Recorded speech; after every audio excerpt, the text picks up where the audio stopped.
Yes, you may start now. So good morning to my to doctor and my fellow friends.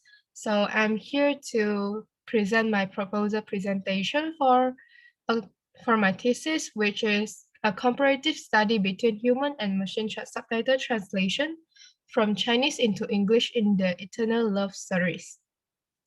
So here's come to the introduction. So in this day and age, subtitle translation is needed for foreigners to comprehend the content well. It is because of the developing of the movies and series. So foreigners is needed subtitles to make them could comprehend the content in the movies well.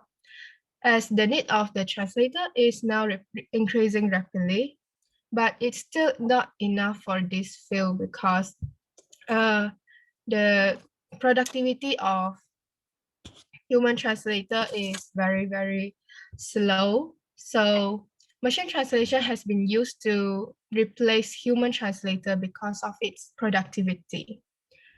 However, a question come out after the use of machine translation in movies and series, which is, uh, does machine translation is correct when translating subtitle for the movies? And in my thesis, it is that machine translation is correct when translating subtitle for the Eternal Love series.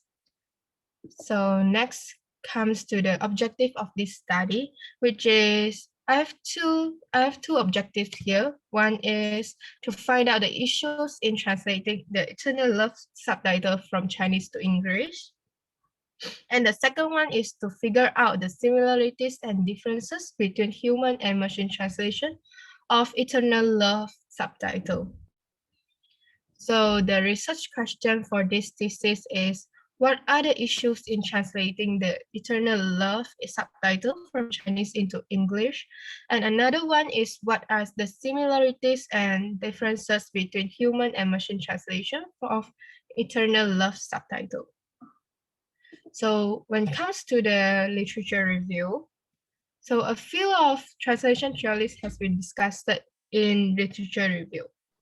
So according to Neda and Taber in 1964, there are two types of equivalence, which are formal equivalence and dynamic equivalence. So formal equivalence is being defined as the translation process that mainly focuses on the form and content of the message itself, while dynamic equivalence aim to make sure the message transferred in target language had maintained the same as the original message sent in source language. So next, according to Shuttleworth and Moras in 1997, subtitling can be defined as the method of providing simultaneous caption for film and television dialogue. So, according to Theory 1995, since subtitling deal with audiovisual materials, the differences in cultural norms between countries arise through the use of vocabulary and translation from one language into another language. And according to Nedergaard Larsen in 1993, he had suggested 6 methods to deal with culture-bound issues in subtitle translation, which are transfer or loan word, direct translation, explicitation, paraphrase, adaptation to target language, and also omission. So when it comes to the methodology, the method used in this study for collected data is text comparison. So this is an example from the first episode of Eternal Love series.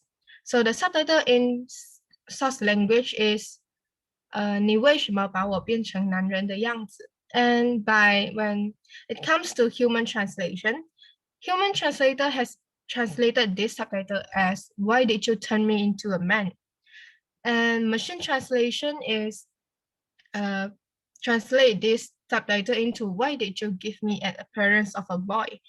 So uh, a comparison between these two subtitle will be done in this methodology chapter, and there's be 6 to 7 example in this methodology. So the next is to be continued. Yeah, so that's my presentation for my proposal. Thank you, Doctor. Very good, Kirsty. Very good. Well done. Thank you, Doctor.